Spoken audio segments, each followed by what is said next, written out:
As computer programmers, we strive to make our systems more efficient. But what if there was a way in which the system could make itself more efficient? One such way of doing this is through genetic algorithms. Let's have a look at it.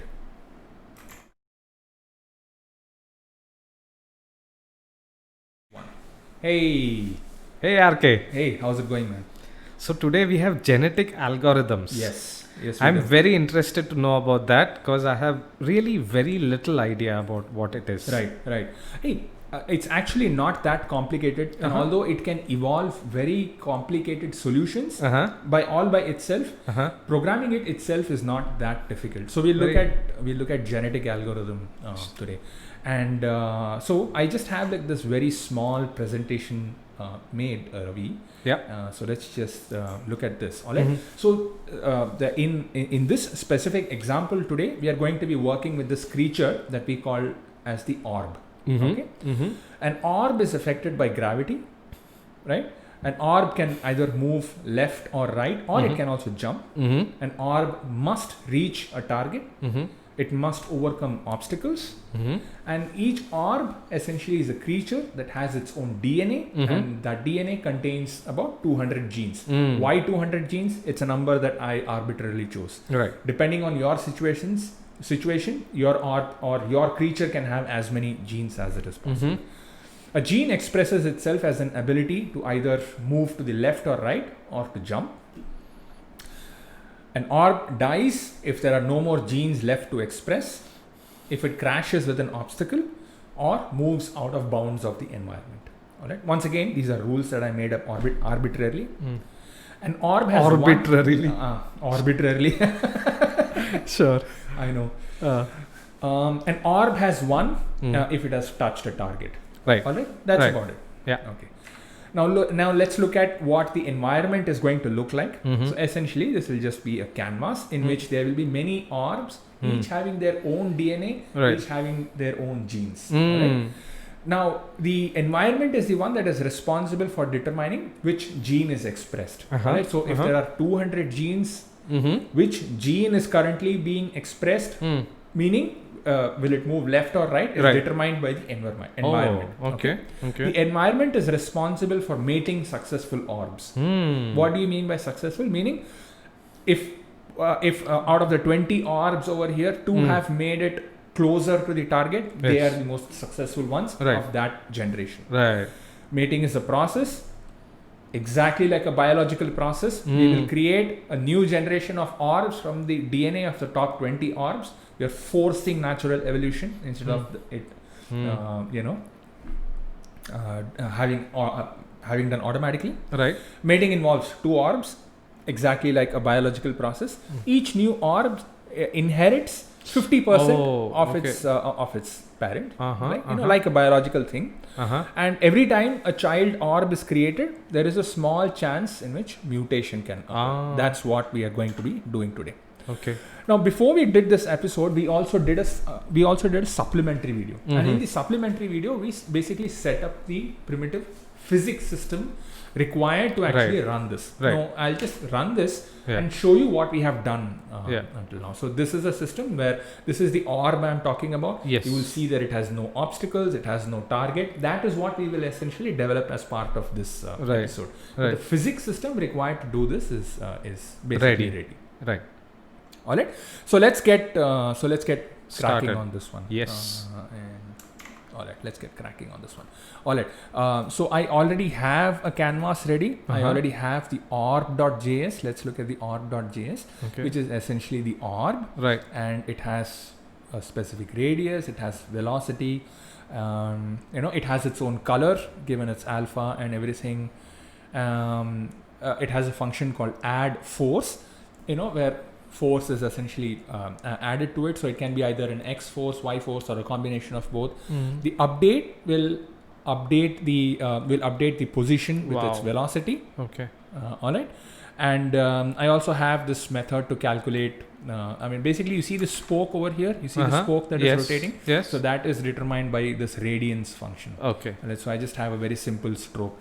So that stroke signifies in which direction it is moving. It's Right. just a very nice visual flair that we've added, Yes. and nothing more. So the genetic algorithm class, it has an init function where we get the canvas, the width, height. We create just one orb, and it has this force, and then we basically animate it. The animate essentially calls the update, and then it calls the render. One important thing that it does is that the gravity force is continuously added at the end during animation, because gravity is a continuous force that is happening, Right. right? Even right now, sitting in the chair, you Yeah. are experiencing the effects of gravity, Sure. right? All right. So that being said, I just have this one orb going. Let's see what happens if I have many orbs. So I'll say orb is equal to, it's an array, Right. and I'll say, how many orbs do you want? I'll 10. say 10. Let's make it.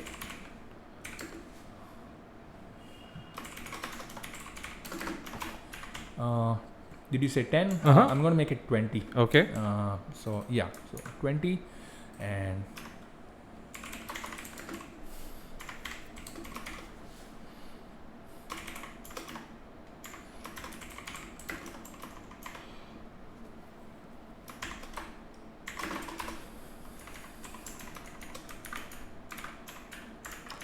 say where an orb is equal to new orb. I'm just going to call this orbs, not orb, Yeah. because it's multiple orbs. Yeah. Say orbs dot push and orb. All right. Okay. So now, Okay. I'm sorry. Yeah, it should Okay. be an. No, an orb. Yeah. Huh? Yeah. So I'm just adding a force arbitrarily to it. Let To me it. not Yeah, yeah. add a force. Okay. I'm not going to add a force or anything Okay. to it. So now let me make this a random number just to show the different orbs that are created. And as you know, we have the random between function. This is not a JavaScript function. This is an API that we wrote. Basically, just give me a random number between let's say 10 and 300. Or let's say the X position is random, but the Y position is not. And let's see.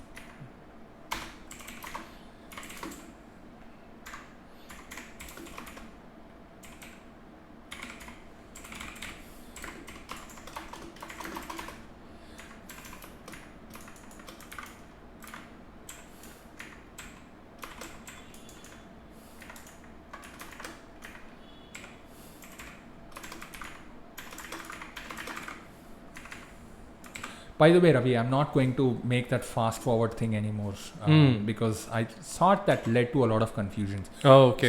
So here you go. So that's what these things look like. And right now they don't have any Y direction because there is no force.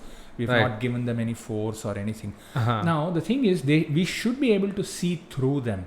All right, because what I did was in the orb, I ensured that they have an alpha component. Oh, it should be RGBA. I'm sorry. It should be RGBA, and then they have a fixed alpha. thing. So now you should see through them. Now you should see through them. No? Why am I not able to see through them? Is it lowercase? No, this is just 3 values. Yeah, here, 3 values. I mean, this And is then red, green, blue, and then this is the alpha component. Oh, and then okay. so this color is determined randomly, Got it. and then this random color is Okay. added over here. Got it. Fill color is equal to this dot color. And Okay. got the semicolon. Not that made any difference because Sure. JavaScript tends to be very forgiving, but I'm still not able to see through them. Right. Which kind of tells me that I need to go and look up my technical reference. Let's see. Oh.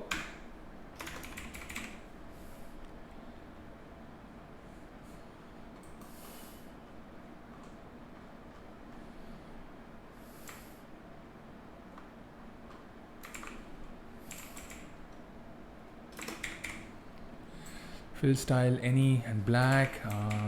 RGBA. I'm just going to look this up very quick, right? Sure. Oh yeah, you know what? Maybe I've open brackets. So this is comma RG. Okay. You know what? Let me just print out this color and see what it looks like. Right. Oh. Confused it with Python. Python, right.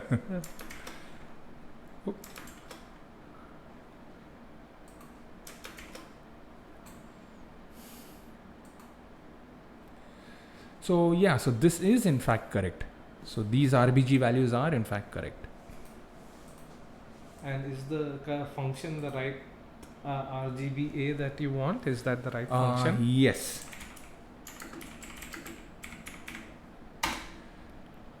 Oh yeah. Oh, it's a value between 0 and 1. I'm sorry. Mm. I'm going to make it 0.5. I thought it was a value between 0 and 255. Anyway, so there you go. Yeah. So now you have these transparent things going on over here. Mm-hmm. I wonder if I should also give them a border. Nice. Right? I mean, I think that, yeah. Let's just remain true to our drawing, the drawing that we provided. Yeah, let's see. Maybe if I do this, yeah. That's clear, right? Yeah. So now you can see the different orbs that are going on over here. You think they're too big? I should make them a little bit smaller. I think the transparency is taking away the color aspect. So yeah, just reduce 0.3 or something. Do you want to just try how it looks? You want to increase the transparency or? Increase as in make them more opaque. Or make them more opaque. Okay. Yeah. So I'll say 0.7. Okay. Yeah. So yeah, this looks better. This looks better. Okay. Yeah. Even for me, I mean, I think it looks better. Okay. All right. Okay. So now we have this orb thing going on over here. Yeah. So remember, I was talking to you about DNA and genes and all of those things. So let's add that. All right. Mm-hmm. So let's add that. So we'll say this dot DNA. What is DNA? DNA is essentially nothing but an array of points. And how much DNA will it contain? Like we decided arbitrarily that the DNA would be 200. Right. So let's just declare that as a constant. All right. So see.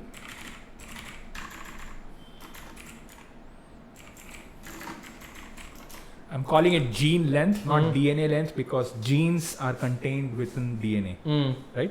So there are 200 genes, but within the context of the orb itself, it's going to be called DNA. All right.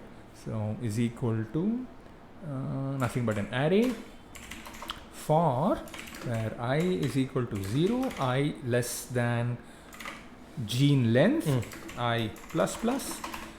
Alright, so we basically do a for loop and we create a random point. We create a random force. The force is also nothing but a point. Alright, so I can say where gene is equal to new point.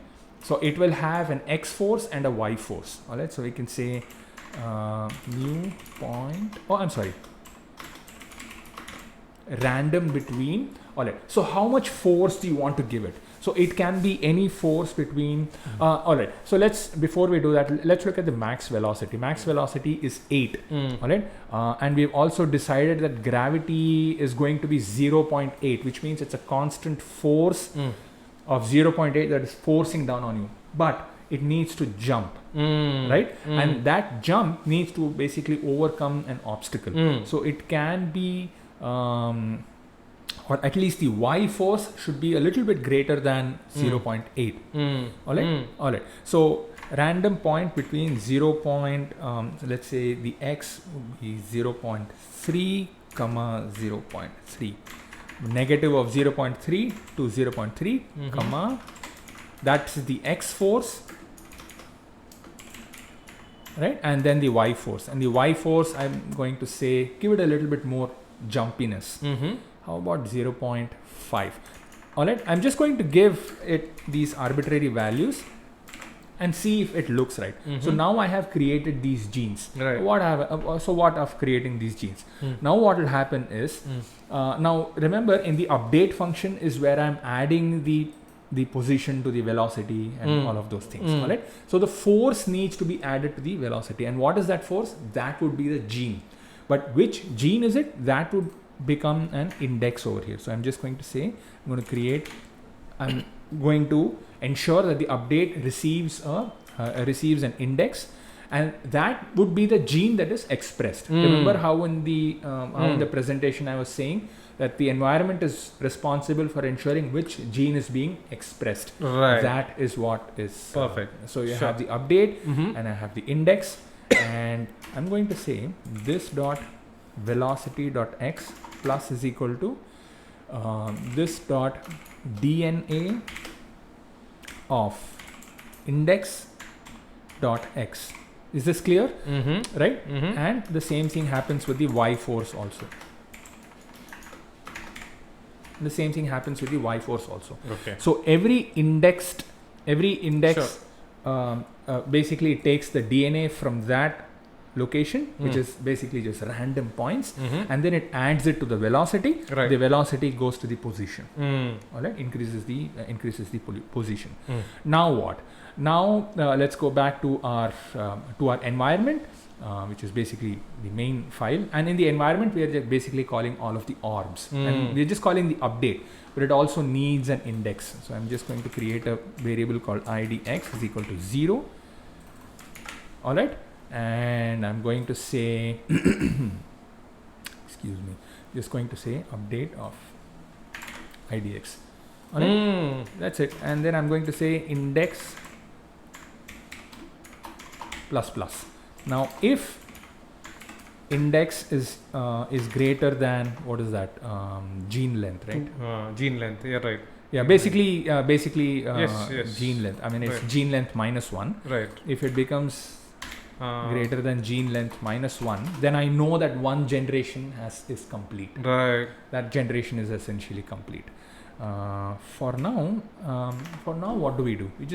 I'm just going to say return for now, not do anything. Let it just go through one generation and see what it looks like. Mm-hmm. Hopefully I have no errors. Of course I have errors. You know why? Because I'm the one who's coding it. Cannot read property x of define orb.update 51. Good God, what have I done? Velocity.x is equal to DNA of index. DNA. So DNA is an array. Oh yeah, of course. I'm not pushing. Right. Right. So Yeah. basically, it had nothing. Right.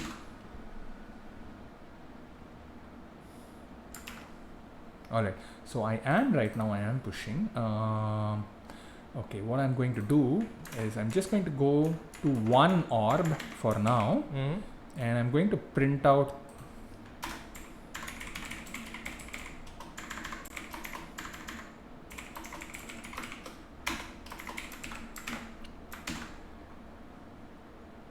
So nothing. There is nothing in it. That's why it didn't come. Okay, so it is less than gene length. Oh, why don't I have access to gene length variable?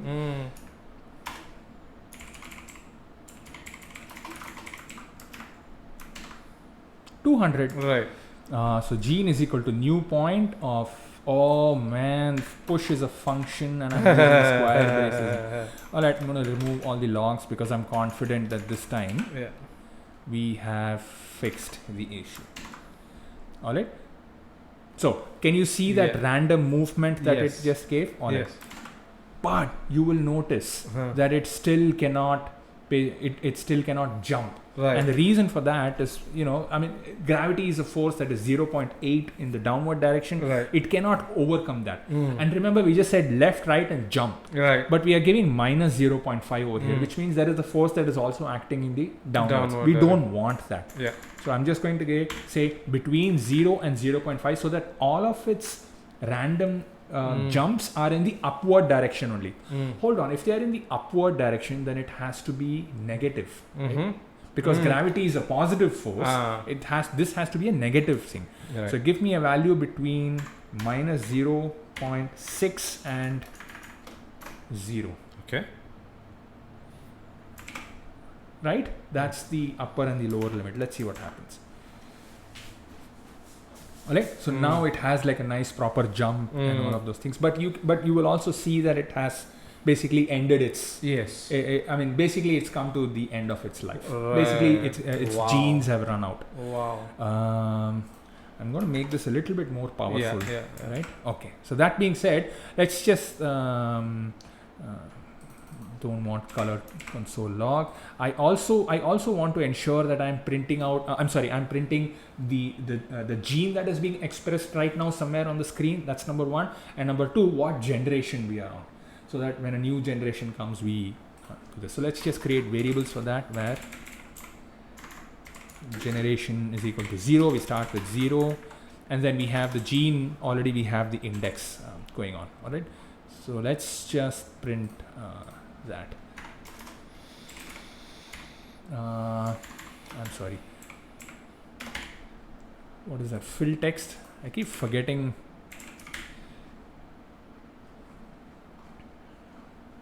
How do I print text? God, man. Yeah, it is fill text. And it's an X, Y. I mean, it's basically a string, and I'm going to say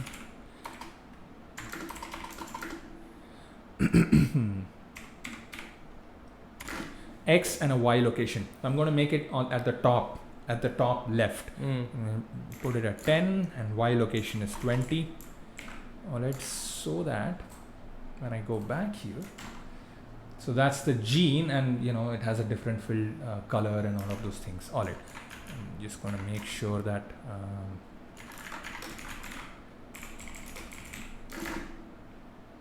fill style, I'm sorry, not fill color.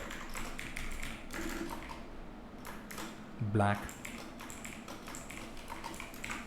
Okay, and when I'm initializing this, I'm going to set the font to so that it's a little bit bigger, right? And font is set in it's just font like this. Yeah, so context.font is equal to is that how you give it? 10 pixels. Yeah, so I'm just going to say make it 15 pixels mono. All right, so that it's like a nice mono font. Let's see how that looks like. Nice. 0000 you want, not Oh. FFFF. Oh, I'm sorry. Yeah, so that's the gene that is being expressed right now. At 200, it should essentially Go to the stop. next It should generation. it should go to the next generation. Right. I'm just going to print this at, let's say, 5. I also need a generation at the same position, but I'm going to make this, let's say, 35. All right, so that I have values like this. I mean, of course, it's not index. I mean, I have to say generation. All right. Let's start the. I know I'm spending a lot of time in this itself, but trust me, the final product, it will definitely be worth it. Just going to start generation from 1. So now we have the index and we have the generation and all of those things. All right. Let's do one more thing. How do we know an orb has died? An orb has died if its gene has basically reached 200, right? So we're going to say, so in our update function, we have the index, right? Now, if index is, let's create a variable on this. This dot is alive is equal to true, which means it is still alive. We'll basically kill this creature if, on many conditions. Condition number 1 is if index is greater than this dot DNA dot length, right? I mean, if I have run out of genes, which it means I am dead. So is alive is equal to false. Okay. Now, another thing that I can do in the update function is, if I'm not alive, I can say if I'm alive, make it my color, make it this proper color, else just give it like a nice bland dead color, like a nice gray color. That's it, right? So hash. No, going to make it what? Yeah. Let me give it RGBA because I need let's see.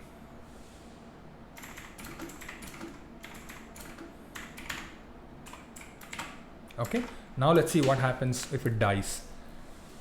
And oh yeah, so it has not gone up to, Because it's greater than, and we always stop at 199. yeah, that's because I'm saying if index is greater than gene length, which is basically 200, then return. So Right. it never gets to express the last one. Is that what's happening So here? so 19. So back in the other orb, we are checking if it is greater than. Maybe it's greater than or equal to. Is that what you need? No, it should be greater than. Okay. Then Right? it'll never be greater than 199. So the gene length, It's 200 minus 1, yeah, right? So Yeah. 199. So index will never be greater than 199, right? Is that what's okay? I swear these indexes. I'm gonna lose my mind on this one. I somehow feel it. Okay.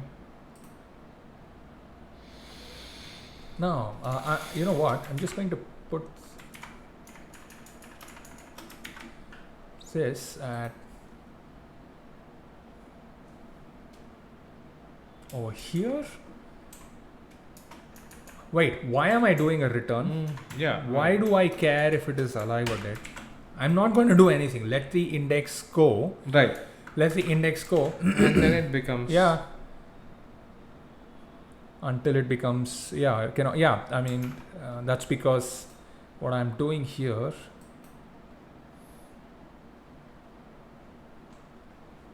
Okay. So what I want to, so this condition is actually important for us because this is where we create the next generation. We're not going to be returning from it. Yes. This is where we are going to be creating the next generation. Correct. And I'm thinking maybe it should be, yeah, I'm just going to put it back in its place. And should it be greater than gene.length?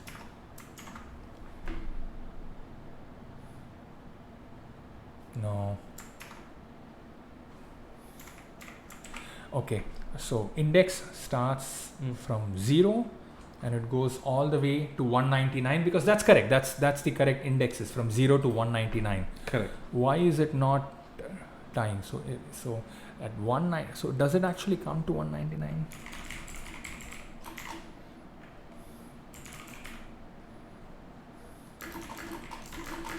I'm sure it comes to 199 but never goes to 200. Yeah, Which is when I think is it gene.length minus 1? No, this is correct. Yeah, this is correct. This is correct. Let's see.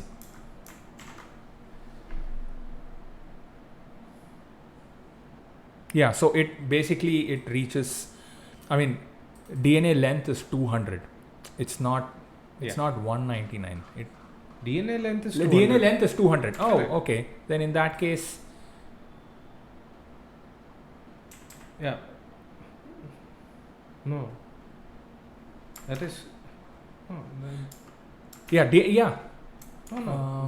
Then it's not even reached. So index is 199 Yeah.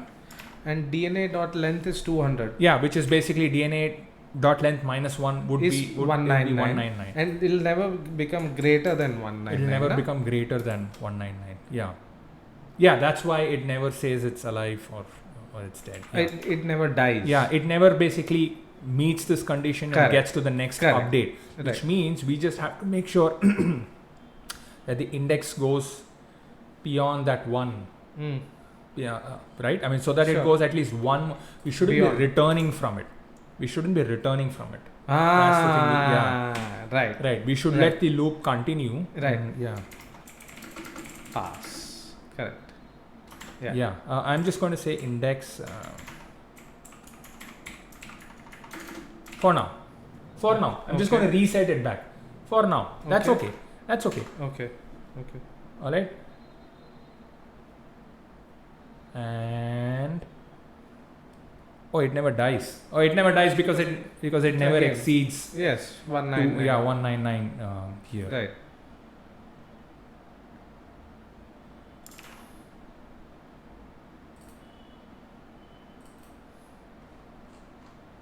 Oh, that's because we're setting back. Yeah, I mean, of course. We Mm. shouldn't be doing anything at all. No, we're Mm. not going to be doing Okay. anything. Okay. Or a better way to do it is to Mm. say,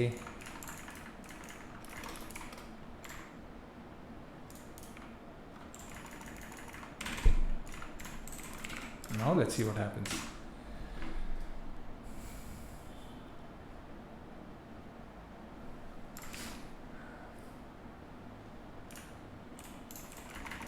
God, how did I do this, man?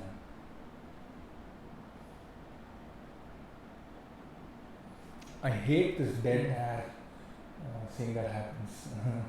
It's okay. You can edit it out if you want. Yeah, it is. It is gene. Yeah, it is gene length minus 1. Okay. If it is gene length minus 1, then we create the next generation. Correct. That makes sense. Yeah. My only thing is there greater than or equal. Does it have to be greater than or equal to? Yeah. But let's see what happens if I don't do anything. Oh yeah, even then it would still be it would still remain alive because yeah.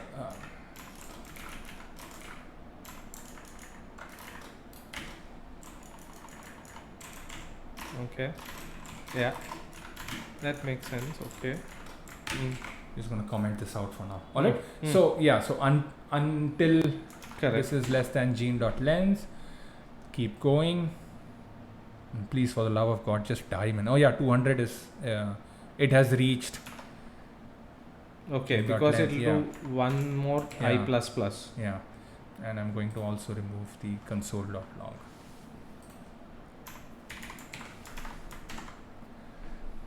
Yeah. Why did you make it -1 here? Why not? As long as it's less than I plus plus. That's when it'll die, na? Because Yeah, that's why. Yeah, that's basically I wanted to die. right. So then you should keep it gene length, na? No? Yeah. I don't know if I'm wrong. No, I don't know. So Now what was- it'll die at 200, I'm guessing. But maybe your array is getting yeah. 200. Some. So are you doing something on the 200th element? No, I'm not. I mean, there is no 200 element. Exactly. It's just, yeah. But are you using that index for that array? So I have the update. This should be maybe only as long as it is alive only you should update this. La? Okay. Don't update. Yeah, okay. There is no need for you to update. Okay. Correct. Yeah. Dead. Perfect. All right. Yeah. So now that we have that, I mean, of course, we are going to be changing this, and what Right. I'm going to change is I'm saying we don't even need this condition because over here we are going to be doing something else. Got it. Right. Basically creating the next generation. Mm-hmm. But let's just go back to our main this thing and say orb count is 20, and should see that all of them essentially should die at 200. They are all Perfect. effectively dead. All right, we have that. Let's create the target, or essentially let's just draw the target. Yeah. And we will say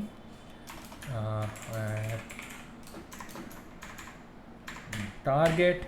I'm just going to declare a variable, and on the init of this one, target is equal to width minus 30. That's it. All right. Basically, this is the target location, or the location, or the x location of the target. In fact, let's just make it a point in that right. Target is equal to new point of width, and what should it be? What should be the height? The height should be the height minus how long we want to make it, minus, let's say, 50. Height minus 50. All right. So we have a target on the right bottom corner of the All right? Let's draw the target.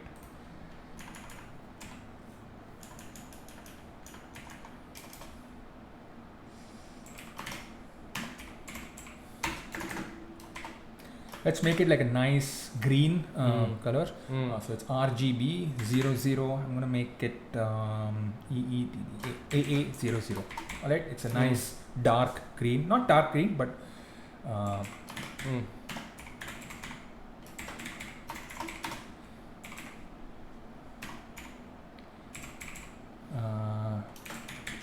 it is fill rect.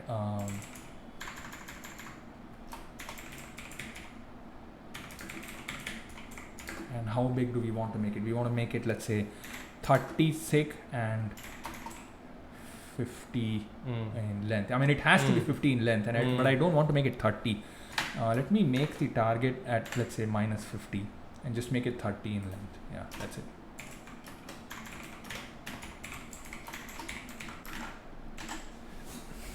Where is my target? Oh, yeah, of course, my target is here. Oh, that's a big target. I don't want it to be that big. Just make it, let's say, 10. Alright. Any of the orbs reach here, they have won. Those are the ones that'll be winning. Right. Alright? Yeah. Next, let's do the obstacles. Obstacles are nothing but they look like targets, but they're like small, grey, black obstacles that are just in the way. If any of these orbs come close to it, or if they crash into it, they are dead. Right? So let's make so we have the orb class. Just like the orb class, let's make an obstacle class also. I'll just say new file.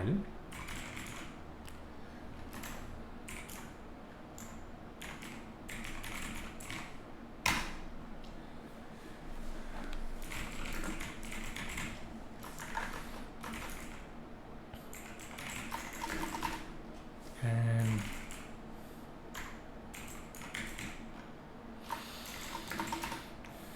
where will be the okay, I'm going to make so this dot position is equal to new point. What is point? Okay, new point. I'm going to give it a random x position, but y position would always be fixed. Correct. Right. So what is the random x position? That would be a random between.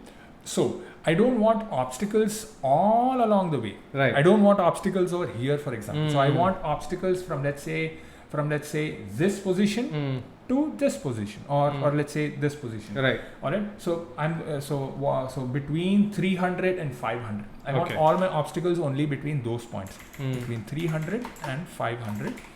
And their y location would always be the same. Basically, I'm going to say height, or the height of the canvas minus 8. That's it. That's where it is going to be. So now they have a position. Let me also, so they have nothing, no physics going on, nothing. They just have to draw themselves. And I'm going to say render, pass a context. Now I have a render function in the now I have a render function in the orb.js, so that is basically making the orb responsible for drawing itself. Just like that, we are going to make the obstacle responsible for drawing itself. Alright. I know this breaks the single responsibility principle of object-oriented programming, but we are just making it easier, our lives easier for ourselves. Right? Fill style. I'm going to make it like a nice thick black. Context dot begin path context dot fill rect this dot position dot x comma this dot position dot y comma a nice short, I'm going to say 6 comma 8. And then context dot. So we have that. So let's plug that into our environment. First things first, I need obstacle a count of obstacles. Yeah. Okay. I don't want my. I'm just going to have one. I'm just going to have one to start with, and then we'll increase it, and then we'll see how it goes. Right?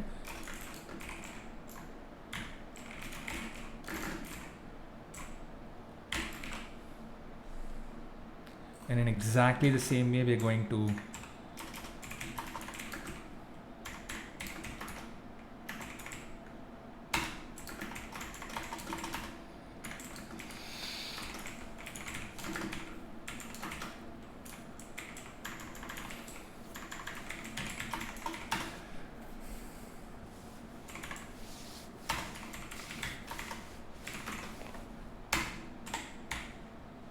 that's it. So now I have this one. Now I have to draw the obstacles. So I have the so on the animate, I have the orbs. Why do I have the target here? Let's. I'm just going to move the code so that it's here.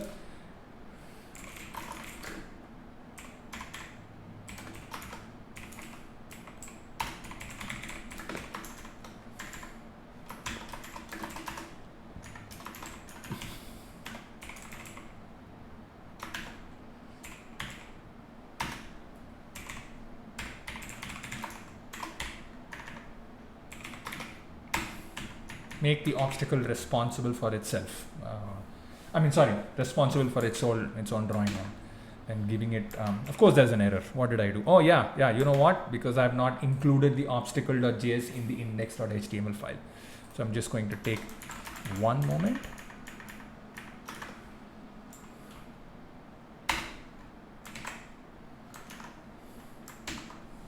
All right. Where is the obstacle now? It's the same error. FFFF is white. Oh yeah, FFFF is white. I mean, yeah, you know what? Oh, here it's.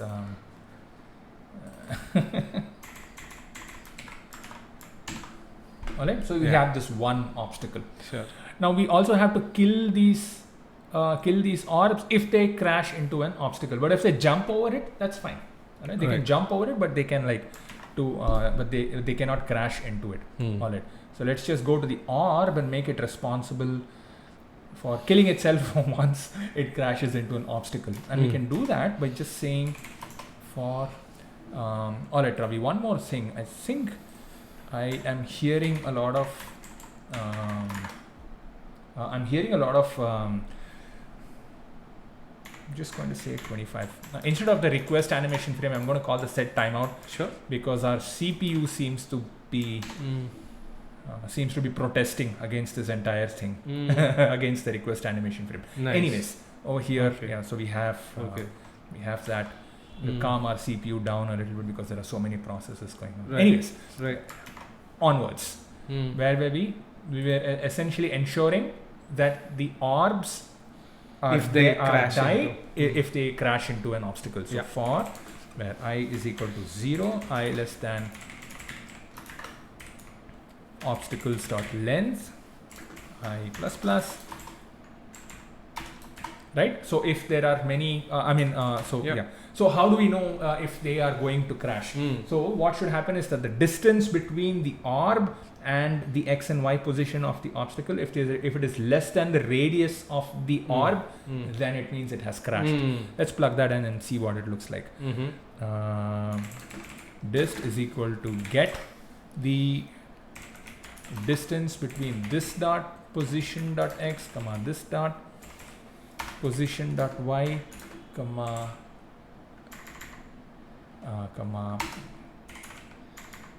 obstacles of I dot position dot x comma, I'm just going to copy this, and y. So now I have the distance. Now if this distance is less than this radius, then this dot is alive is equal to false. I have died, and I'll say return. Basically just go back, don't do anymore. You are dead. Now let's see what happens.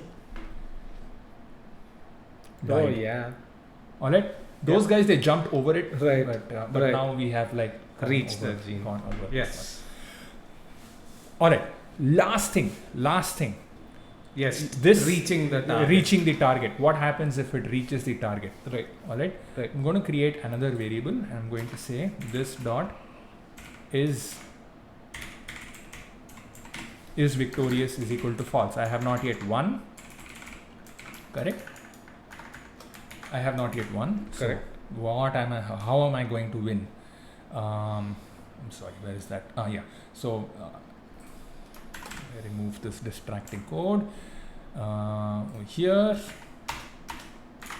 Oh. If this dot position dot x is greater than, I'm just going to make it as simple as possible. If it basically goes beyond the target's x position, it means I have 1. That's it, right? Target dot x. Then this dot is victorious is equal to true. That's it, as simple as that. So if this dot position, you understand what's happening, right? So this is the target. Sure. And the target exists if it's at, greater than. So if it is greater than Sure. that one, it means it has 1. Okay. Oh, actually what this will mean is that What if it has jumped over it? No, it doesn't matter. It doesn't matter even if it jumps over it. Okay. Let's just go back. So it doesn't matter if it has reached this position, it means it has 1. Got it. That's all I want to essentially determine. Okay. Okay. So that being said, do I have to do anything? Do I have to show that this guy has 1? Let's do this. You know how we are also stroking this one? You can say, alright, let's set the stroke style over here. See, if this dot is victorious, I'm going to say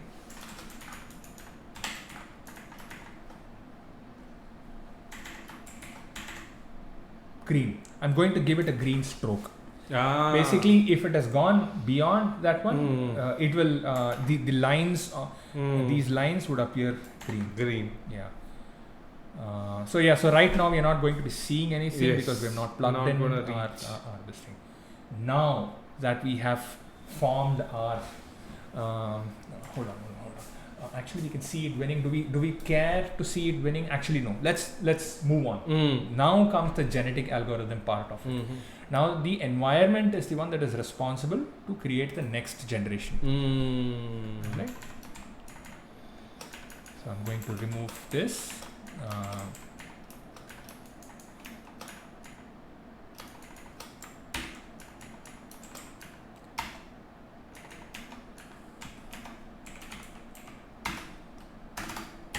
I increase the generation count.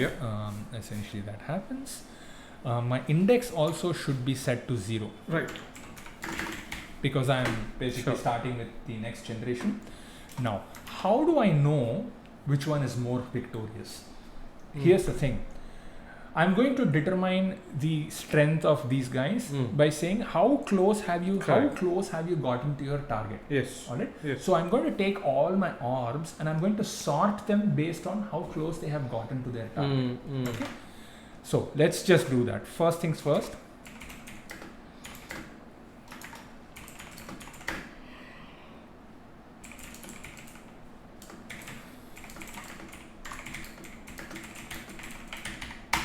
Alright, sort them. So I can now say, where are my, so this is,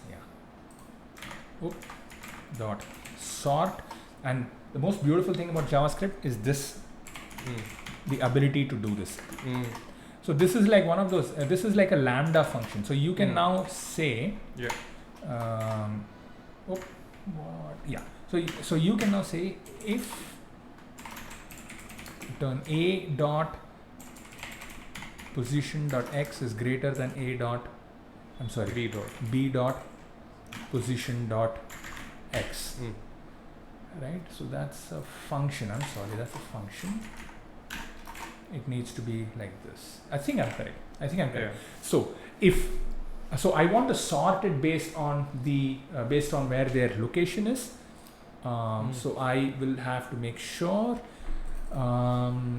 that the position is greater than this position, or should it be less? I want to sort it on the ascending order of their position, or should I do? Oh, you know what?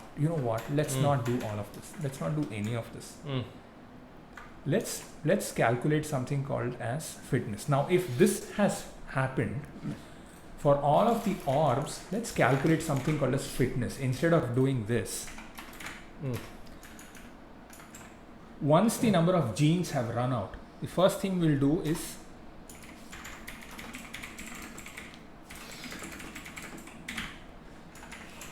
And we, for that orb, we'll create a function called calculate fitness. So we'll create this function now, right? So now we'll create a function on the orb. We'll call it calculate fitness. What is fitness? We'll create one more variable we'll create. We'll just say right now you have no fitness. And how is fitness determined? Fitness is determined by how far away are you from your target. Get distance of how far away are you from your target. Oh yeah, I don't even have to consider, I don't have to do the hypotenuse. I can just say this x minus target x. I'm sorry. Other way around. Other way around. It should be target.x minus this.position.x. So now I know how far I am away from. Alright. I'm just going to briefly open Excel and I'm going to show you why this is important. Alright. What I'm going to do with the calculate fitness function. Now let's say I have an orb A, alright, and he is 50 centimeters away from the target, and I have orb B who is 80 centimeters away. Alright. So this is not their fitness. I want to sort of say that your fitness lies between 0 and 1. Okay. I want to say your fitness lies between 0 and 1. That's about it. So I want to fit this to 0 and 1. So how would I do that? What equation would I use to say that this is between 0 and 1? I can use the map function. Correct. Alright. So variable distance is equal to target.x minus position.x.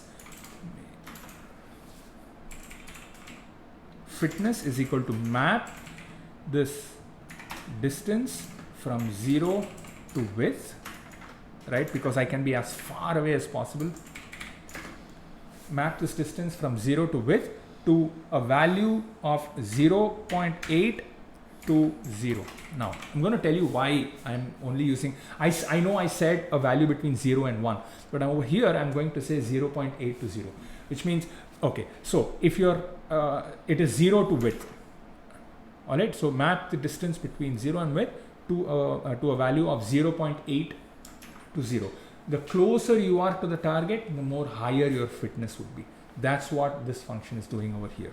Alright, this is this stuff fitness, just to be careful. Alright. Now, why is this important? Because I'm also going to be calculating the fitness if you have 1 also. Alright. Now it is possible that there are 2 of these guys who have 1. But you could have reached the target in lesser number of genes than I have. Now, basically what I'm trying to say is that if this dot is victorious, if I have 1, then my fitness should be the maximum, is what I'm saying, right?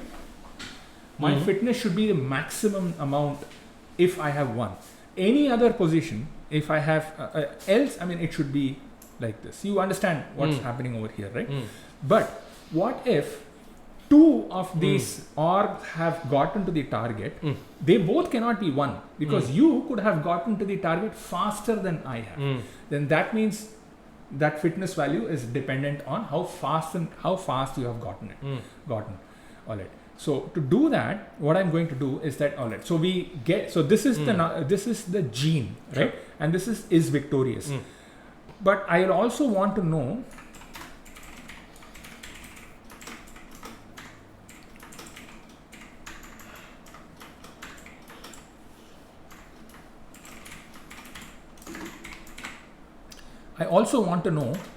at which gene you have gotten victory. And I'm going to say, if you are victorious, then at which gene is equal to index. And as you know, index is a value between 0 and the gene length, which is 200. Correct. So now I can say that your fitness would be, if you have 1, then your fitness would be a value of this dot victory at which gene, which can be a value between this and gene length, and map it to a value between 1 and 0.9, right? I mean, so if you have let's say you have gotten 200, no, it should be 0.9 comma 1. Right?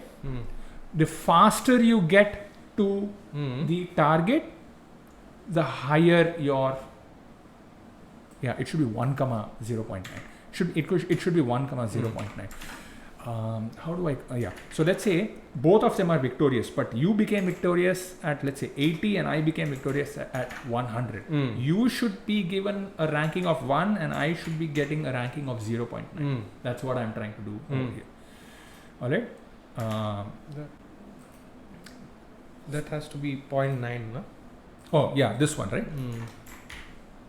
And why 0.9? Because all of the other, if you have not won, then we are determining your fitness over here. All right. So now we have the calculate fitness. When do we calculate fitness? We calculate fitness when that entire gene thing has run. Now we have calculate fitness.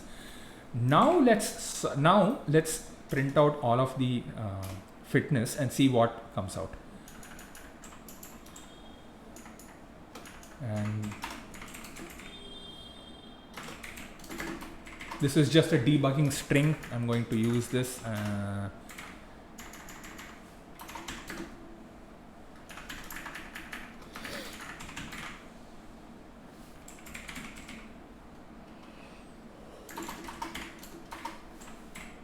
All right.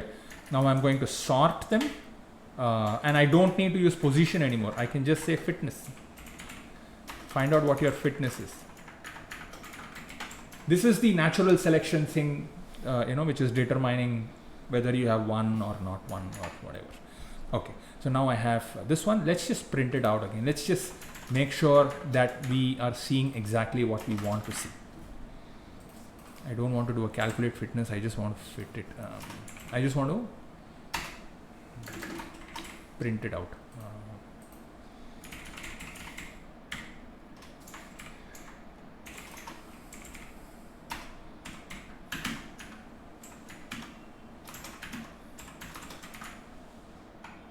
Is there an easier way to indent all of this in just one shot? You think so? Yeah. Even I'm not sure actually in JavaScript if there is a way. Alright, so there are 20 of them. Let's see who is the fittest of them.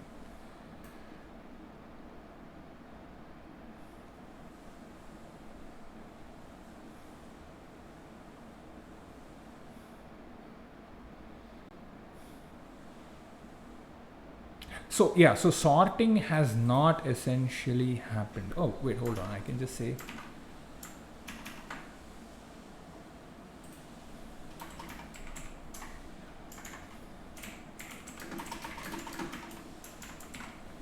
obs.sort function fitness is greater than this fitness.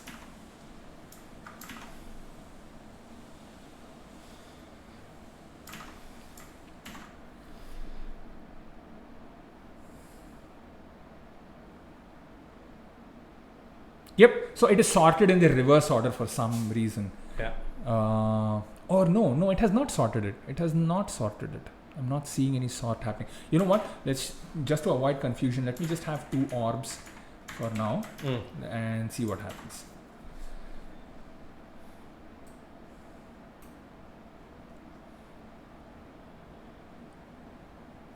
So it has not sorted it.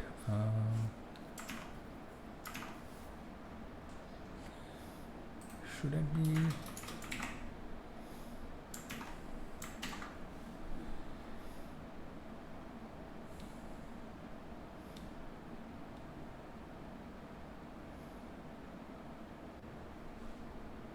Should it be this? I mean, but you know what? The great thing is the fitness is being calculated correctly. Right? Because at the end of this one, you can see that you have different fitness values. This guy should have like a very bad, oh no, this guy actually has a better fitness values than that one. Oh, but that you have to check. Yeah, exactly. If they are alive or not. If they are alive. If they're dead, then their fitness should be least. If they have died before. Yeah, before that. Before that. Okay, I'm going to leave that to the later part, and I just want to make sure that it sorts correctly, essentially.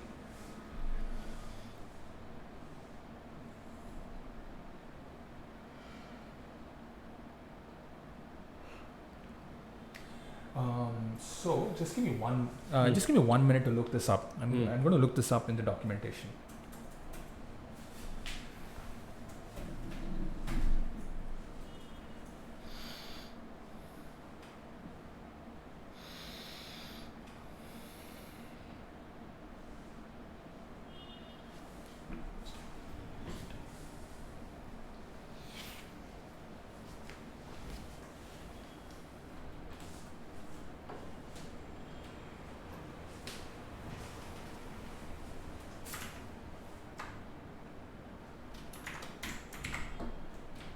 Alright, so the documentation states that it should return a value between the higher and the lower this thing. Now let's see what happens.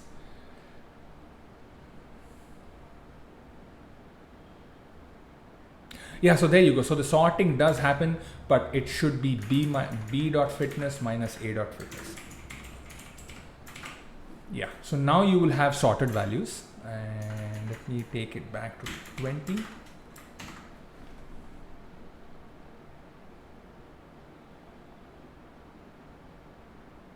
All right, perfect.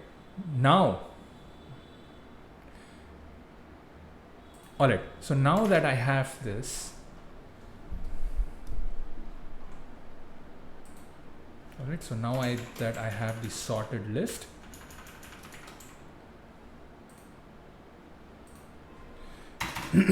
okay, so now that I have sorted this, what I want to do is take only the top 20% of the winners.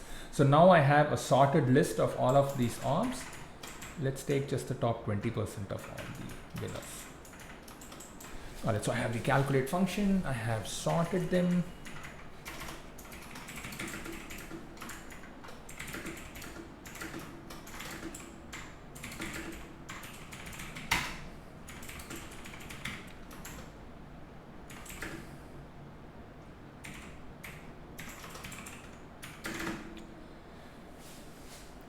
So what would be the top 20? It's 20% of the top 20. So that would be 20. It would just be orbs dot length multiplied by 0.2. Yeah, so that's 20% of the orbs. So so just the top 20 count. So I'm going to call it the top 20 count, and see, I'm going to make winning orbs an array, and then I'm going to say for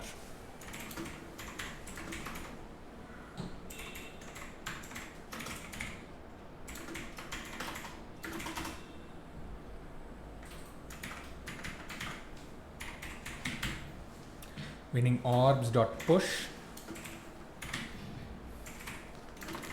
orbs dot I. So now I have like the top 20% of the winners. All right, so now I can just print their fitness. No, I actually want to go ahead and see if I've not changed anything, of course, nothing visually, but look at this guy, he's become green, because he's crossed the line. Because he's crossed the thing. Oh, by the way, if he has won, then we should like basically return, just like how we are doing it for the dead thing. We should also, so if he is victorious, then also return. We don't need to process or increase his thing anymore. It will just remain as that color.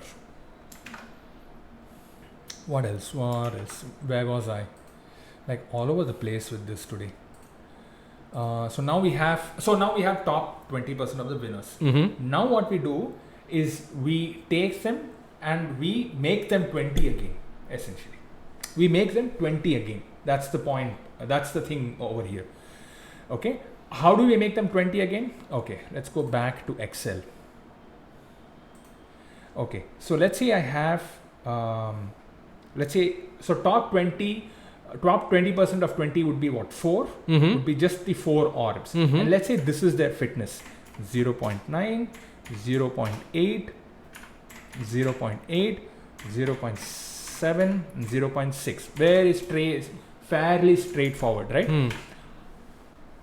I need 20 new generations.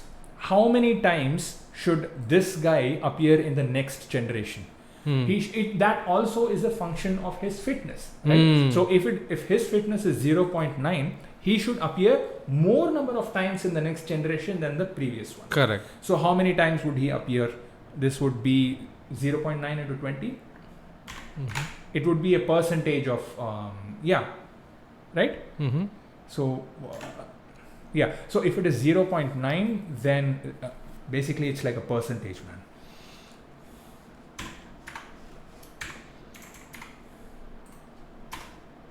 .5. Oh, I think I messed it up. I'm just going to put 20 here. So now, if you look at the sum, the sum only comes to 15. Why is that? Right? Should it be 20 by 100? I'm sorry. That'll become even less, no? Yeah, that will become even less. So it should. Yeah. So basically, oh wait, this doesn't add up to 4. Oh no, it should be the total. Yes. Yeah, it should, I'm sorry, it should be is equal to 0.9 is equal to this by the sum of the fitness by 20, right? Or into 20. By 100. Do 20 by 100? Oh, 20. Oh.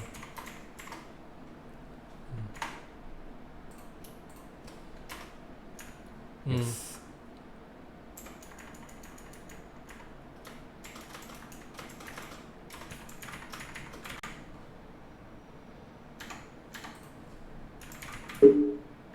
Yes, for God's sake, what is this?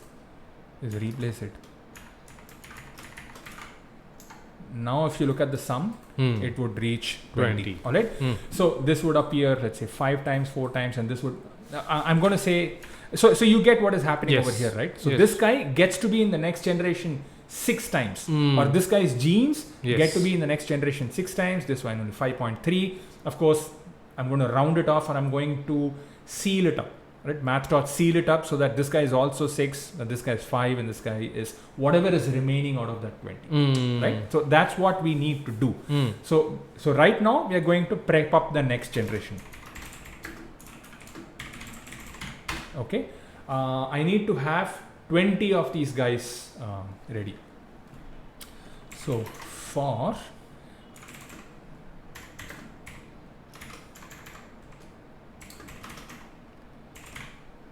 or 20 or whatever orb count I plus. Okay, so I'm just going to use this formula. Oh wait, hold on, I need to know the sum of all the fitnesses. So now that I have this one, I'll say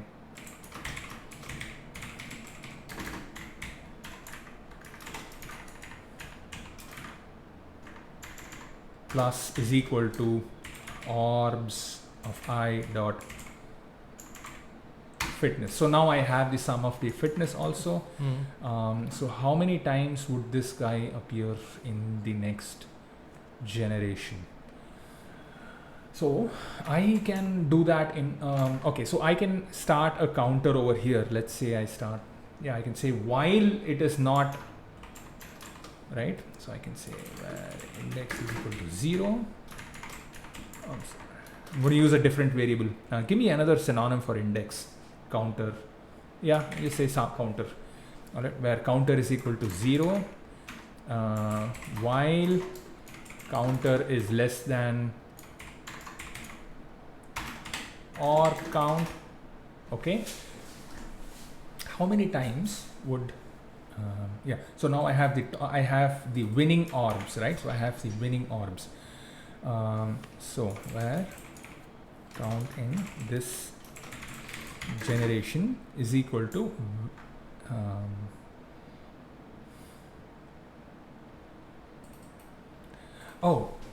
actually it should be the other way around. I'm sorry. Okay, so I have the winning orbs. So I'm just going to say for where I is equal to 0, I less than winning orbs dot length I plus. Okay, so now I have this. now I'm going to say, what is your fitness? Where fitness is equal to this winning orb dot fitness, right? Now I will say where how many times in the next generation is equal to, we'll apply that formula where it is fitness, what was the formula again? It was fitness by the sum of the fittest fitnesses multiplied by the orb count, right?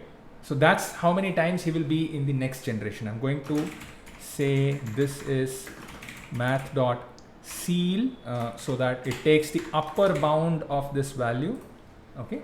And I'm going to also do a parse int, so that this is very clearly, so that we are very clear that this is an integer. This is not a fractional number, all right? So this is the same formula that we put in the Excel sheet. So now that we have got this, I can say for where j is equal to 0, j less than how many times in the next, oh wait, hold on, before we do that, let's create a thing called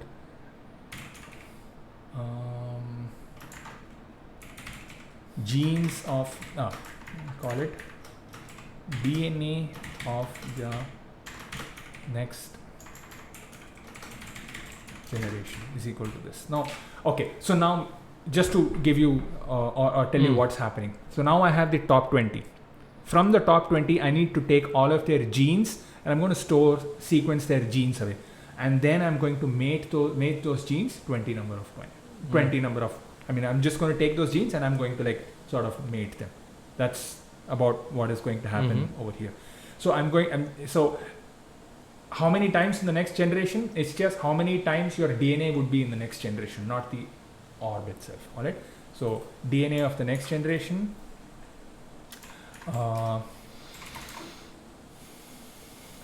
if the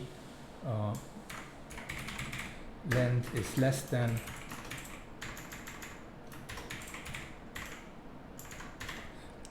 orb count minus 1, then start adding it.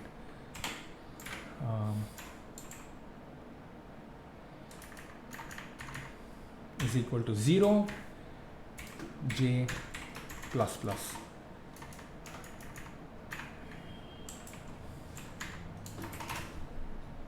All right, I think I may have, you know what, let's not do this right now. Let's not do this check right now. I can, okay, so DNA of the next generation dot push what? Winning orb. Oh, hey, this should be winning orbs of I. Yeah. Winning orbs dot I dot what? His genes. Basically his genes. We need his DNA. Dot DNA. Alright. So we have that many times in the next generation. Okay. So we'll take this number 6, his DNA. Okay, I'm just going to add a new column over here. Let's say this is orb A, B, C, D. A's DNA would appear 6 times in the next generation, 6 times also over here, 5 times, and then the rest of the time. So basically, this would appear 6 times, 5 times, and how many is remaining? 3 times. 3 right? times. Yeah, 3 so times, yeah. 3 times. Right? So that's what is happening over here. So I have, so how many times in the next generation is calculated by this fitness, by the sum of fitness into the number of orbs that we want. So we have that. So for each winning orb, we take each winning orb and we push his DNA into the DNA of the next generation. Very nice. So at the end of this, we should have, not a perfect amount. So what will typically happen is this would remain as 4. So you would have 21. So I think we should just splice the last one out of the array, correct? So what is the function to splice?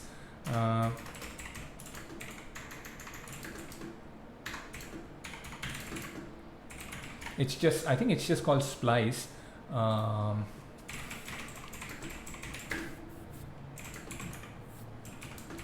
I'm just going to look this up real Mm. quickly in the, to create a fixed length prototype splice.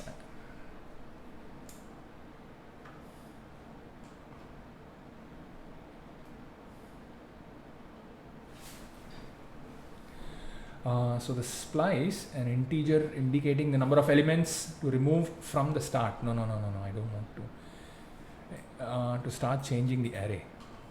Is it splice or is it slice? I think it's slice.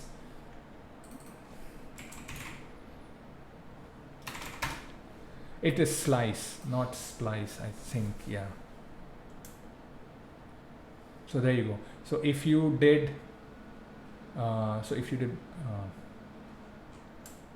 returns the selected number of elements in an array as a new array object. So it should be slice comma 0 comma whatever lengths we want, start and then end. So it's just array dot slice start to length. It's not splice, I'm sorry.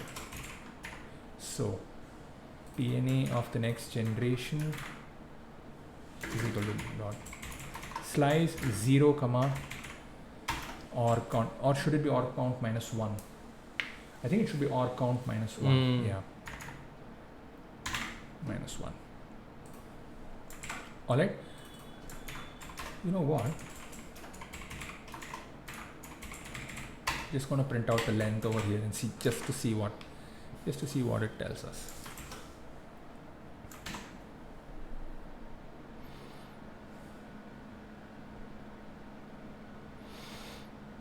$19. It should be, yeah, I mean it's giving out 19, it should be 20. So it is just this actually. It should always be that number. It should always be 20. So there should always be 20 DNA in the next generation. All right. So now we have 20 DNA. All right. So now we have the DNA of the most victorious people. Just getting excited because we are actually nearing the end of this one.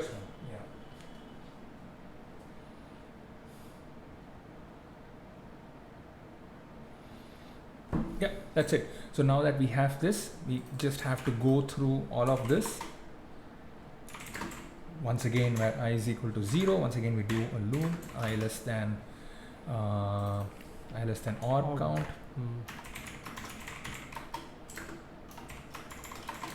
And now we mate them. All right. How do we mate them?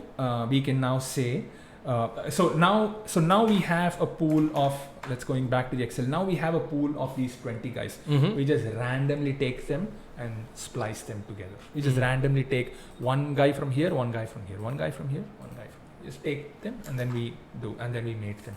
So R1 is equal to random between 0 comma or count, and yep. So yeah, so now that we have two random indexes, we get their DNA.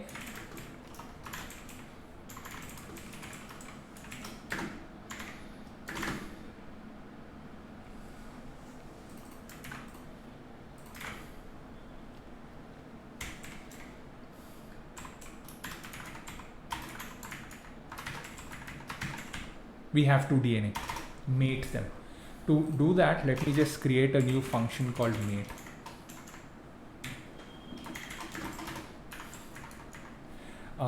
Yeah, so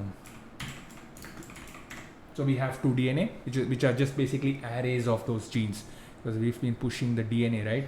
And what is the DNA? Just to look back at it, what is the DNA? Yeah, so basically it's just a gene containing points.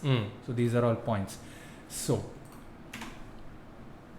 so how do I mate them? Like I said, yeah, so let's just for I is equal to 0, I less than DNA 1 dot length. I can just say 1 dot length. That's fine actually.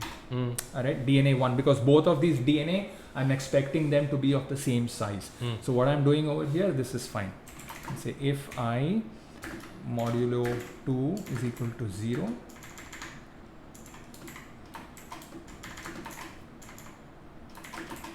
oh hold on, I'm creating a new DNA, remember? It's a new it's also an array. All right. So if it is an even number, then this new mated DNA of I is equal to DNA1 of I, right? Take the gene from the first parent, else take the gene from the other parent. Oh, I'm sorry, I should say dot push.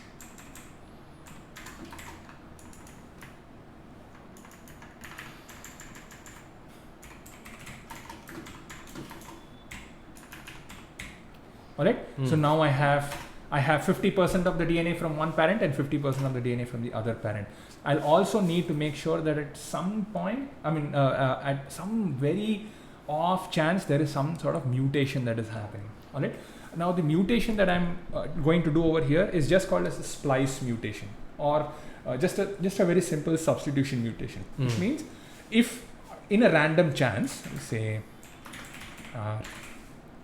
chance is equal to some random number between 100 and 500. Give me a random number between 100 and 500, a random whole number. So I do a parseInt. Alright, and if this R chance, not change, sorry, modulo some number, some mutagen. Alright, modulo, I'm going to take like a nice prime number. Give me a nice prime number. Is 913 a prime number? Oh no, not 913. Say 313. 23 is the prime number. Let's take 37. Alright. So if this happens, if this mutation happens, then oh yeah, I'm doing a push over here. Just going to say.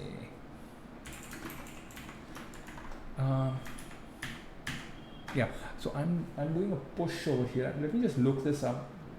Let me just look up this documentation.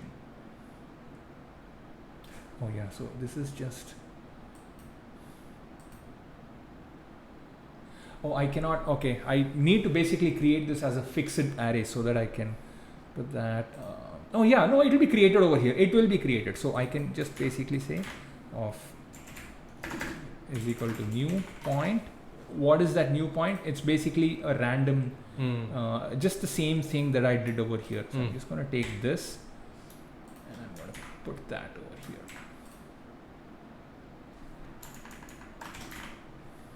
So this is mutation.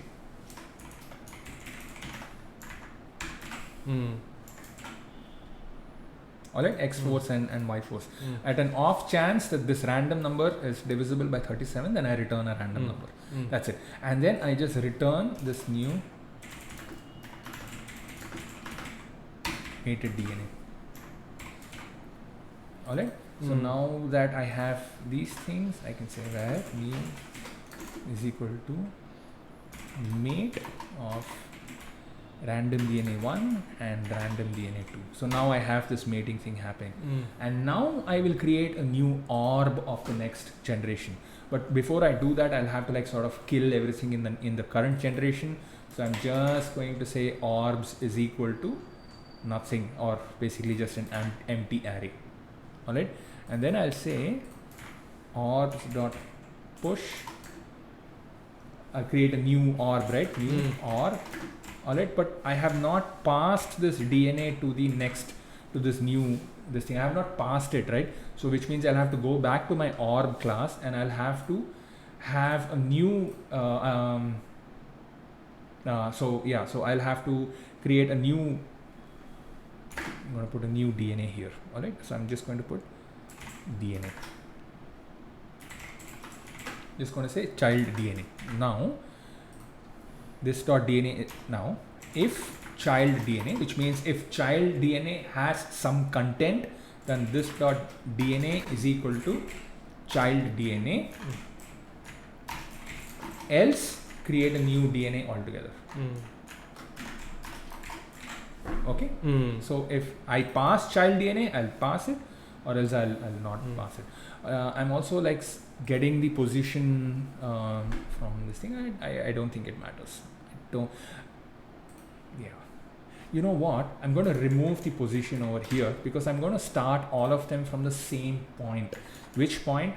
You remember I was like, just to test how it was working, I put random points. I'm going to remove those random points and set them from fixed locations because they all should have the same chance at reaching the target. So they would all be starting from, let's say, 30, and they would all be starting from, let's say,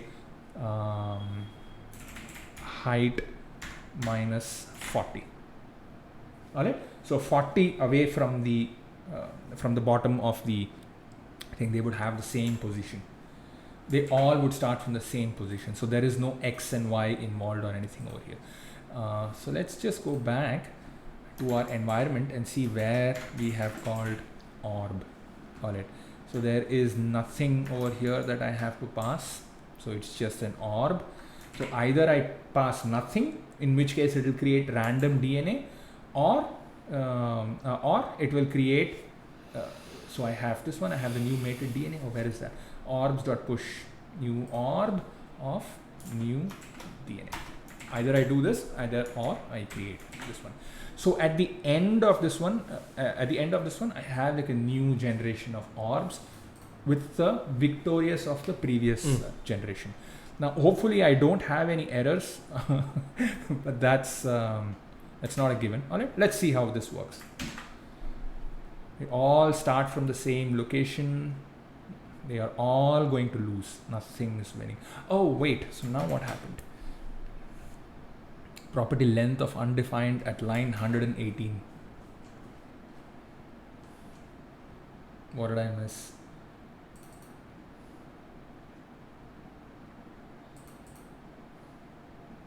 Oh, yeah. I have to say %, because it's because it returns a fractional number from this. I mean, so I have to say passing. That is why it was not working. Alright, so hopefully I don't have any more errors.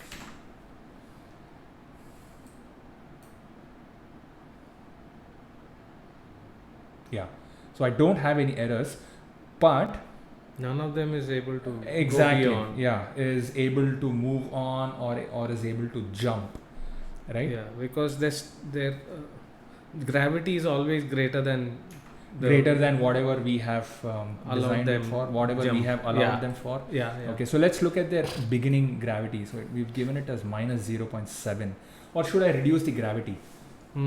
That is one option. Yeah, that is one option. Or I can increase this. Let's increase this. I'm going to increase this to minus 0.9. I think now they have some sprite going on in them. Oh man, they should overcome an obstacle. So I think it's time I reduced gravity. Correct? Yeah. Oh, it was able to do that. It was able to do that. So that guy would make it to the next generation and he would have more and more children. Yeah. Hopefully that'll now. Yeah, there are more people at least crossing. At least crossing it. Yeah. Alright? Yeah. I have one question though. Yeah. Oh, he almost reached. Almost reached, yeah. Now more and more. Oh, so now they have to like pick up their pace because remember they only have 200 genes. Correct. But now let's just run it through and see what happens. All right. Yeah. Oh my God, so many of them made it. So now not only have they improved themselves, they've definitely made it. I think we should like set a pause over there for just a few milliseconds. See, so many of them made it now. Okay. Yeah. Wow. Yeah. So that just evolved all by itself. Wow. No matter how many times I see this, I'll never get tired, man. Seriously. Yeah. So they were like ending themselves even before. I mean, the number of genes was ending even before they were like reaching. Right. But they evolved so that they could like do that. Correct. And that evolution happened only due to that mutagen that we added. That mutation that we added that sort of picked up their pace. Really? Yeah, that added a chance where they could like go to the other end really quickly. Yeah, so basically that mutation ensured that at some random point they were adding more to the X than it was than they originally had. than otherwise what they would have inherited from their parents. So now more and more of them would like make it, right? Now here's the thing. Now I can increase the number of obstacles and see what happens, right? You want to have more. So now this is like a nice proper demonstration to show you what happens when you have a self-improving a self-improving system, you know.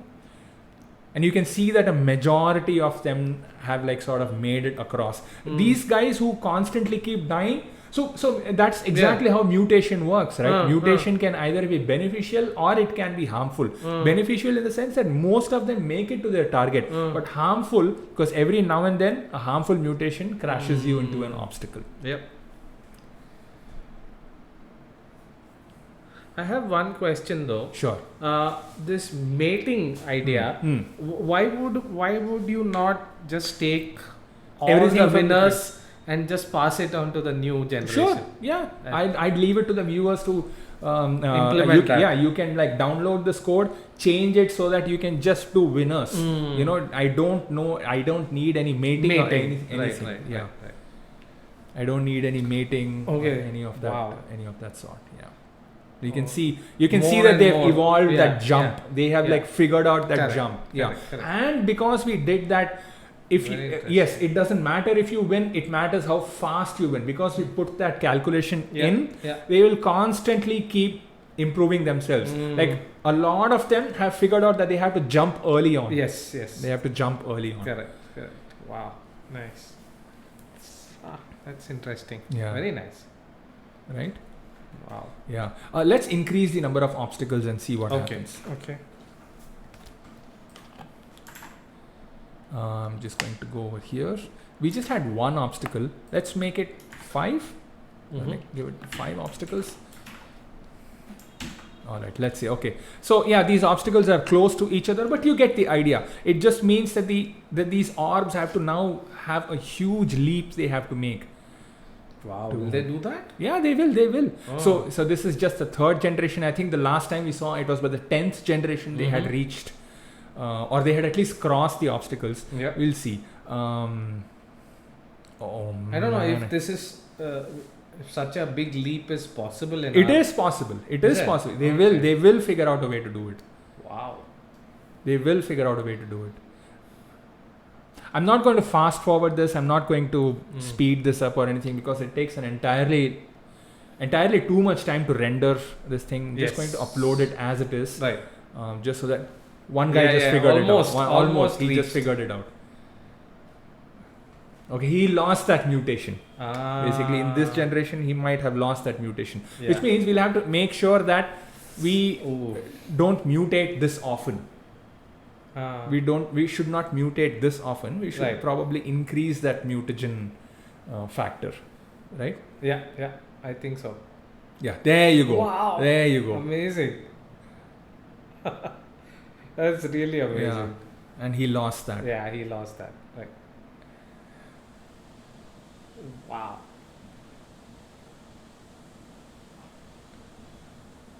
Yeah, you're right. Maybe Yeah. that mutagen thing can be more, maybe not mod 30, because mod 37 still, because we are doing 100 to 500. Yeah. There are many cases where Many it cases where is it could be replacing, divisible. Yes. right? Yeah. You want to make it A bigger number so that it just 213. once- Okay. How about 213? So this will still do it twice, because Yeah. what What about 259? Is that Yeah, okay. Let's go for it. all right? Let's see now what happens. Yeah. Oh my god, they figured it out. Yeah. When we were not looking. Yes. Oh my god. So But at that's the the problem, right? Yeah. At I think the 25th generation they figured it out. Oh yeah. Yeah. Wow. Amazing this is. And now they will More start. of them are It doesn't coming. matter how much you Yeah. how many obstacles you put, they would Wow. always figure it out. Amazing. Yeah. Amazing. Very nice. Yeah, but we still lose some victorious. We still lose some guys. Isn't it? Some victorious genes. And that one mutation or few mutations based on the index may end up slowing the progress. Yeah. So, do you know enough of biology, RK, to know whether this is what is happening in real life, in genes and so on? In the sense of human DNA, is that something that's happening? Is there some equivalent of that? I mean, or maybe we should ask the audience. We should ask the audience if there are some people knowledgeable about that, about this mutation, real human DNA. Yeah, not just humans. I mean, any creature, whether that. Yeah. Yes, that will be something interesting to know. So I'm just letting this run for just a little bit more time. Okay. Just to see at what generation they make it. All of them had a similar start. Yeah. Right. Yeah, they all look very similar now because we've decreased the mutation factor, right? Oh, is it? They are, yes. Yes, but see, like I said, mutation can either be beneficial or it can be harmful. Oh, is that what you're saying? Yeah. Oh, I see what you're saying. Yeah. But okay. Wow. Yeah. So we should actually decrease it. Oh, okay. And then that is kind of the randomness of what might happen. Exactly. That's just the randomness of what might happen. Yeah. Wow. Very interesting. Yeah. So right now what is happening is not enough random mutations are happening for them to actually make it over. Yeah. And it does look like every now and then something does happen. Yeah. They slowly are sort of edging towards this next thing. Yeah. Correct. Yeah. And while this is running, let's just talk about biology. Yeah. You know? Yeah. So I don't know enough about biology. Right. But I know enough to actually cause harm. Okay. Right? What do you mean? What I'm trying to say is that if you want to seek information about mutation, this is not the right place to do it. Right. But from what I know, it's so it's exactly how. What I'm trying to say is that this algorithm that people have developed is modeled after the biological evolution. Right. Small changes sort of add up over time. Yes. These changes can either be beneficial to you or they can be not beneficial to you. If they are not beneficial to you, you would die earlier. You would not have any offspring to carry on in the next generation. Right. That's the idea. That's the broad aspect of how evolution works. Whether it is skin color or eye color or or whatever it is, your height or how tall you are. Or whether we evolved from something from a previous ancestral primate, to basically stand up and walk on our two legs, and things like that. Right. Evolutionary pressures basically ensured that this this change happened. Right. And I'll tell you this one thing about evolution. Evolution is not about creating the fittest candidate. Evolution is about making sure that you are able to pass on your genes to the next generation. All right, and sometimes the solutions that it gives might not be the most optimal solutions. Might not be the most optimal solutions, is what I understand it. All right.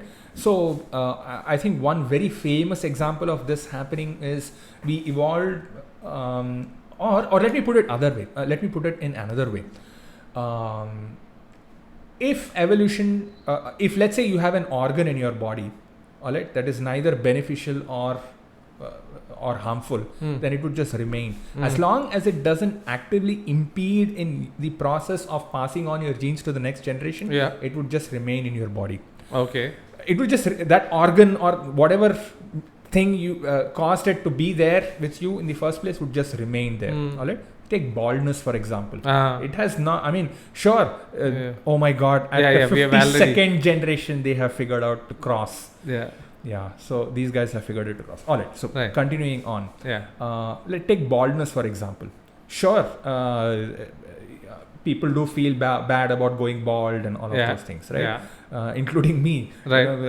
Every year, the hairline recedes and all of those things happen. Right. But has it stopped a person from creating the next generation or from having children? No, right? So there doesn't seem to be actively a pressure to halt that, or it doesn't seem to sort of halt the process of creating the next generation. So baldness is okay. So therefore, it continues to exist in the the genes. In the genes. Another very famous example is that I think it's called the vagus nerve.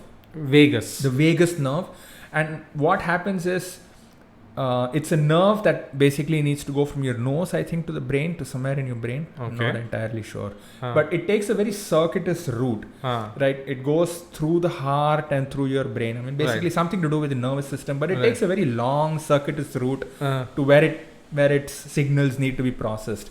And the thing is, it evolved in fish to be exactly the shortest distance between its nose and the brain. But as we kept evolving from fish, it's just that the lungs and the heart sort of descended down, and with that the vagus nerve has also sort of descended, gone with it. So the most extreme example of that is in giraffes, where it has to go all the way through its 9-foot long neck and then go back all the way to the brain. Sure. But has it impeded its ability to create the next generation? The answer is no. Therefore, it continues to exist. So evolution is not a way in which it will remove inefficiencies. It is just nature seems to be asking, show me a creature that can live in this environment. Evolution is a solution for that. It evolves or it creates solution for that. So if you look at the world, you are an optimal solution for this environment. So is a cockroach. So is the bacteria that are living on the surface. They're all equivalent solutions to a question that nature seems to be asking. Right. Oh man, 81 generations and they still haven't reached. Yeah, but more and more of them are going. But more and more of them seem to make it. Yeah. Another very sobering fact about evolution. Every successful creature sits on a pile of its dead evolutionary failures. What do you mean by that? Huge pile of dead evolutionary failures. What do you mean by that? The most successful ones over here that have reached about 80% of the way through. Yes. How many generations did they have to go through to reach 88? To reach this percentage? They had to go through 89. Now 90 generations. 90 generations into 20. How much is that? 90 into 20. That's 1,800 individuals. A single individual has essentially 1,800 ancestors that have died failing to make it to the target. But how do you say that all 20 are that so because we are mating only 2 of those orbs to make one individual, right? Yeah. But wouldn't the number of ancestors grow? As in, it would grow. The number of ancestors you had will always grow. Would always grow. Correct. Oh man, 99, 100 generations. That mutagen was not the correct. It was not the correct one. I'm just going to wait until 110 generations and then we'll just reset stop. that. Okay. Yeah, and then we'll just stop. But anybody who's watching this, you get the idea, right? I'm sure you get the idea of what's happening over here. And it's almost reached, I think. It's almost reached. I mean, at the beginning, you should see, ideally an improvement to this is you should show how it began and how it ended. You can see them picking up speed. Picking up speed at the very end.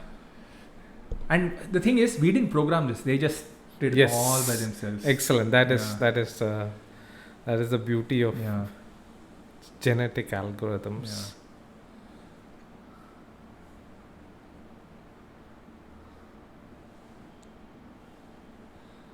Oh man.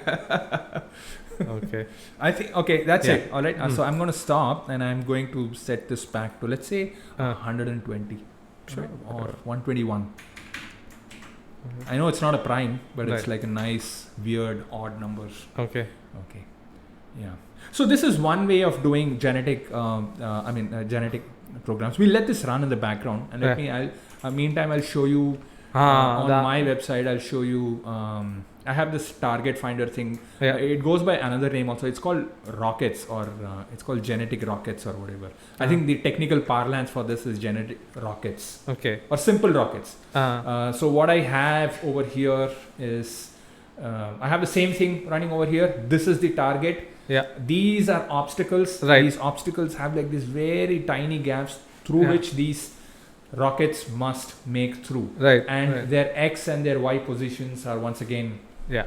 So once that one guy got through, he was able to pass that information. Yeah, so let me just refresh this so that you can see it from the beginning. Yeah. So nobody. Since one guy passed through, I think all of them will tend towards that one. Towards that. So in the next generation, almost all. It's all everybody's going. Wow. Now the most beautiful thing about this is from the next generation onwards, they'll have to like figure out how to make a turn over here. Yeah. They've gotten through the difficult hole, but now they'll have to evolve a turn so that they can go closer to the target. Now I had a lot more time to like do this because I've done this. I think I did this in on 20th April. Right. I published this on 20th April, but I also have like a nice little table going on over here. And in the table, I'm like putting, what is your fitment? And you can see that for every generation, I'm just printing out the top 3 fit boys. Yes. And you can see that they're improving all the time. They're improving generation by generation. Right. That they get to the target. Yeah. Now, So and it's almost as if the individual Boyd or something doesn't have to do anything. Right? It's been the individual itself doesn't have to do anything. Right. It's just that in the next generation, the environment creates a mutation that sort of passes on the. Right. So interesting. Yeah. So there it is. You saw that turn. They started making that turn. Yes. Yeah. They started making the turn all on their own. So this is all from mutation. Correct. As soon as one of them reaches the target, he's going to have like the most number of children. Right. And you'll see that more and more of them make it to the next generation. Yeah. Oh, there you go. 3 of them made it. Yeah. So I also have a graph at the bottom here, and at the and the graph basically shows how many of them in this generation made it to the target. Wow. Of course, we have. In our this thing we have not put any graphs or anything, right. but you get the idea, right? Yeah. You can like easily make it. Yeah. More and more of them. You'll see that some of them actually miss it also in the next generation, but that's once again it's due to mutation. Mutation that is going on there, and the reason why we still need this mutation is because yes, I know you have reached the target. It doesn't mean it's the optimal. Right. It's not. Right. There has to be an optimal solution for this, right? Let's see where you are. Oh no, they're still in generation 3. That's because if you move away from the canvas, HTML, the browser essentially ensures that the background task is stopped. How do I leave this in the foreground? I'm going to leave this in the foreground while we look at something else, maybe. I think that's about it. Vijay. I think this was a good episode. It was. It took a long time to code. Oh wait, by generation 10 they've made it. They've made it. Yeah. All right. So that was this week's episode. Let me just switch back. All right. So that was this week's episode, genetic algorithm. And as you just saw, we just had a bunch of orbs figure out a way to reach the target all by themselves. All right. So next week I had something simple. So next week I thought we'll just keep it light.